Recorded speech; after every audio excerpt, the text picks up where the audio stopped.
So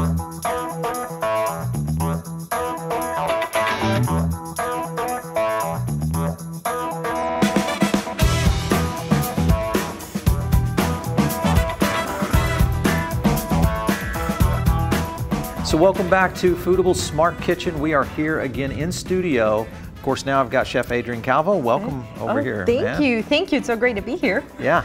So fun stuff. You're a local Miami chef. Yes. Chef Adrianne's out of Kendall, which is one of the best restaurants in the Miami greater area. And we get a chance to really kind of talk to you throughout the years. You've been on several shows with us. Food is a Lifestyle. We did a series with you. So you are now working on your 5th cookbook. Yes. Tell me about that one. Well, the A-list, it's a compilation of 100 of my best recipes. Basically like a greatest hits album. Okay. They're recipes that have won competitions or awards, or they're just kind of like the best of amongst the guests at Chef Adrianne. So I promised readers the 100 best. So these are all competition dishes, or just stuff that maybe has worked really well in the restaurant, or? I would say 75% of it is competition, and then there's 25 of them that are like, let's say, something that we couldn't take off the menu for 10 years at the restaurant. Okay, so something that just works really well. Yes. Okay. All right, so we are looking at 2 recipes that are coming from the A-list. Yes. First one, let's kind of break this one down. Okay, so really cool. I have here miso marinated chicken drumsticks. Of course, we use the organic free range kind. Yep. We're going to create a really delicious miso marinade, very easy, and we're going to bake it off, and then we're going to make a delicious glaze with some maple syrup, horseradish, and pomegranate seeds. All right, very easy, versatile, and you can interchange this with any protein, by the way. Okay, so very versatile. I like that. Okay, so we're going to start off with some rice wine vinegar. All right. Some ginger and garlic. Honey. A rough chop there. Okay. Okay. And when you use honey, you want to make sure that you use the organic kind. Now, when I'm going into competition, I'm thinking, how can I create something that's going to make a memory? So something extremely delicious where all parts of the palate are activated. That's what maximum flavor is. That's kind of what I've based my whole career around. I'm trying to, when you put something in your mouth, whether you're a judge or you're a guest at my restaurant, you're going to go, oh my gosh, wow. Like, and then when I make the cookbooks, I think like after they tried my food, they want to create that at home, or they want to share that with their friends. What is the backstory of the one we're looking at now? Well, actually, this one I was creating a dish for a sea bass company, and this is kind of like the go-to marinade for really delicious fish, in my opinion. Yeah. So. And it won, by the way. So awesome. Yeah. So I'm like, you know what? Let's Would it have to win if it's on the A-list? Yes, but I'm like, okay, so let's see how we can use this delicious marinade in something else. My mind's always working that way. Okay. So I'm like, what parts of a chicken are underrated, underused, and for example, you go into a chef's restaurant and you're not really ever thinking, let me order the drumsticks. Never. That never happens. But that's because the wing invasion has taken over the entire chicken industry. That's true, but guess what? The drumstick has so much flavor. It's so tender naturally, and you know, why not use it? All right, so drumsticks. Drumsticks go in. Now we want to make sure that we toss this around. We're going to wrap it up tightly, and it goes into the refrigerator for 4 to 6 hours. So after it's been in the refrigerator for 4 to 6 hours, we're going to put this on a non-stick cookie sheet. Got it. Okay, so 400 degrees for about 15 minutes.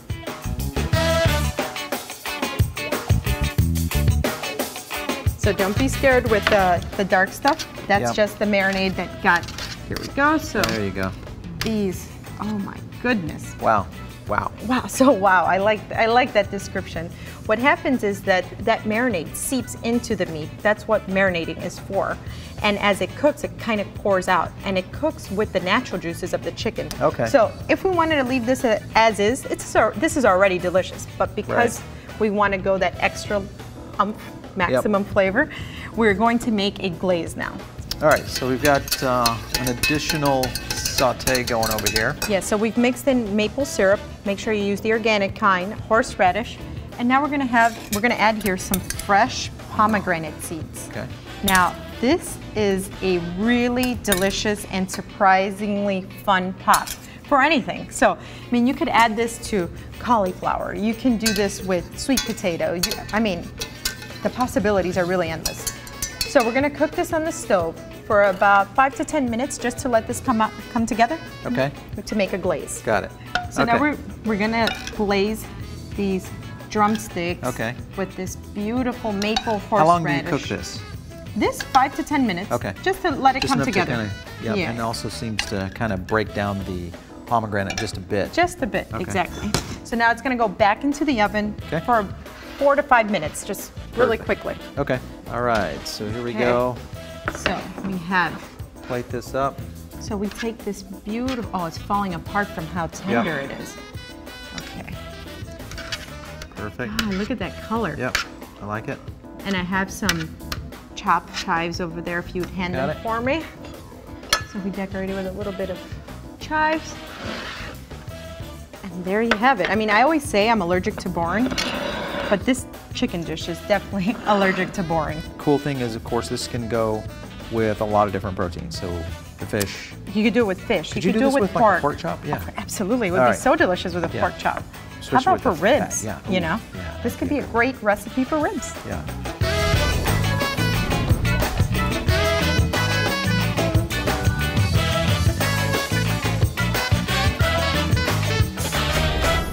All right, so Adrianne, we're moving into dish 2 in the A list. Yes. So here we have an artichoke. The dish is actually a garlic and wine steamed artichoke with fado. So fado is an ancient grain, and it's going to go so wonderfully when you have this beautifully rich and creamy steamed artichoke. Ready? Got it. Let's do it.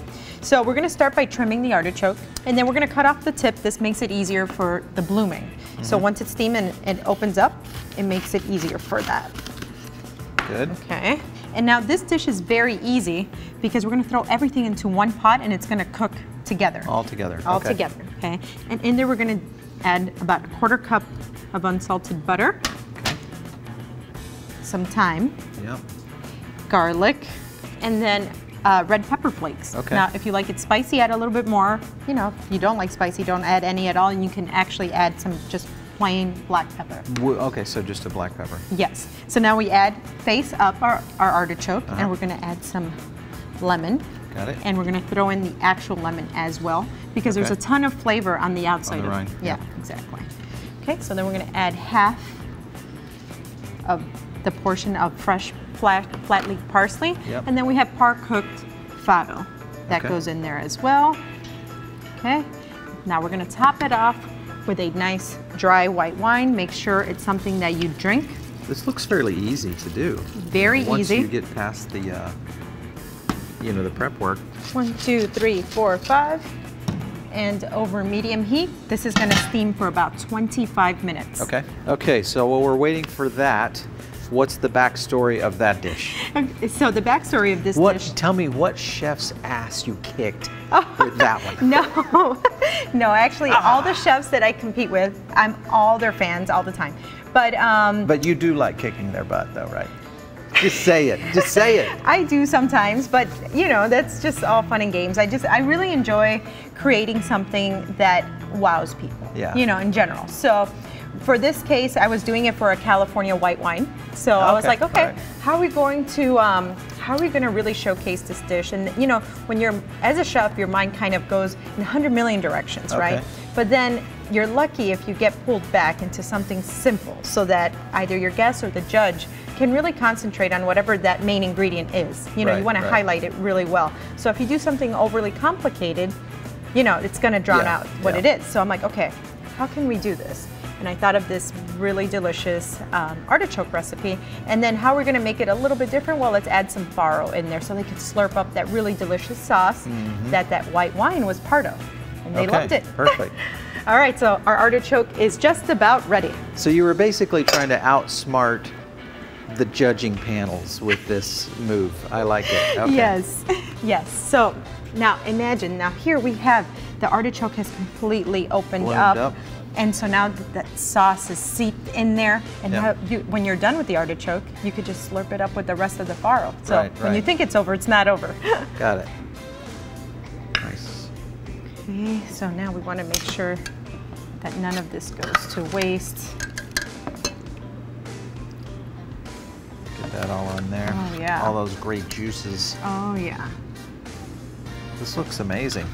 Every single dish of the A-list has been served at the restaurant. At some even point if it comes or another. from, yeah, at some point or another. Flat leaf parsley just going around there. And there you have it. It's simple. This looks amazing. And it's extremely delicious. Right. That's you see, breaking apart, yeah. That's exactly what you want. So this looks amazing. All right. Fab. I like that. Yes. Okay. Very good. So you start to see a few layers of flavor coming through in there. Yes, and that's what the is whole that? thing. Okay, so we want, first you really get the artichoke itself, because that robust, earthy taste of the artichoke, because it's been cooking in the pot for 25 minutes or so, you know, its natural juices have come in and seeped into the butter, the wine. The garlic's not overbearing yet. And then the citrus, it just elevates everything. You know, as chefs, we add citrus not just to add sourness to something, it's to elevate the rest of the flavors. Really a lot of great flavors in this one as well. Yeah, I mean, and if you present this, if you do this at a dinner party or something, people are going to think you were cooking for hours. Which that was fast. Yeah. In terms of just the you know, the preparations for it. So this is great.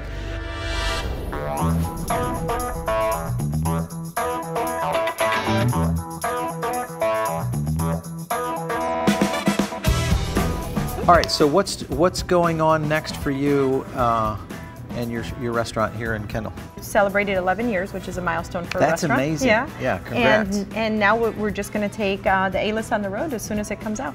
Good. All right. Well, I want one of the first copies when that comes out. And of course, you are going to be a future host here on the Smart Kitchen, so hopefully bring in some of your more A-list topics.